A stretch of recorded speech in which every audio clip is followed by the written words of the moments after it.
यह कहानी एक ऐसे शिक्षक की है जो अपने विद्यार्थियों के जीवन में बड़ा बदलाव लाने के लिए समर्पित थे। उनका नाम राधा कृष्णन था और वह एक छोटे से गांव के स्कूल में पढ़ाते थे।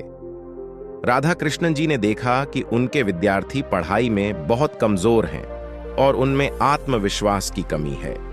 उनके परिवार की आर्थिक स्थिति भी बहुत खराब थी, जिससे बच्चों की शिक्षा पर ज्यादा ध्यान नहीं दिया जाता था।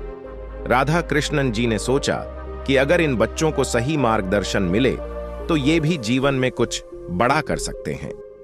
एक दिन राधा कृष्णन जी ने एक योजना बनाई। उन्होंने स्कूल के बाद बच्चों को अतिरिक्त कक्षाएं देने का फैसला किया।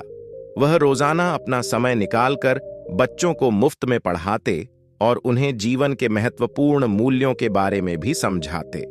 शुरुआत में बच्चे ज्यादा ध्यान नहीं देते थे, लेकिन धीरे धीरे राधा कृष्णन जी की मेहनत और प्रेम ने बच्चों के दिलों को छू लिया। बच्चे अब पढ़ाई में रुचि लेने लगे और उनके अंदर आत्मविश्वास भी बढ़ने लगा।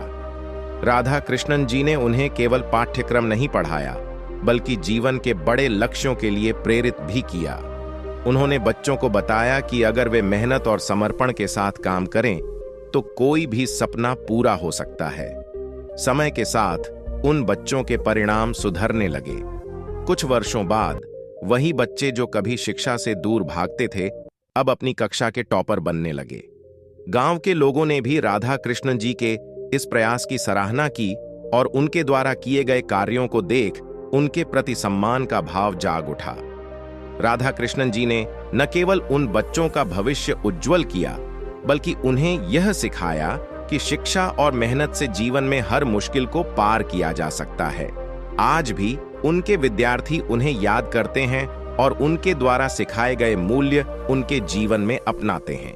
इस कहानी से हमें यह सीख मिलती है कि एक सच्चे शिक्षक का काम केवल शिक्षा देना नहीं होता, बल्कि वह अपने विद्यार्थियों के जीवन को नई दिशा भी दिखाता है। यदि शिक्षक समर्पण और प्रेम से काम करें तो वे समाज में बड़े बदलाव ला सकते हैं। ऐसे शिक्षकों को मेरा प्रणाम। Happy teacher day. आपको ही ऐसे शिक्षक मिले हैं तो इस चैनल को प्लीज सब्सक्राइब जरूर कीजिए।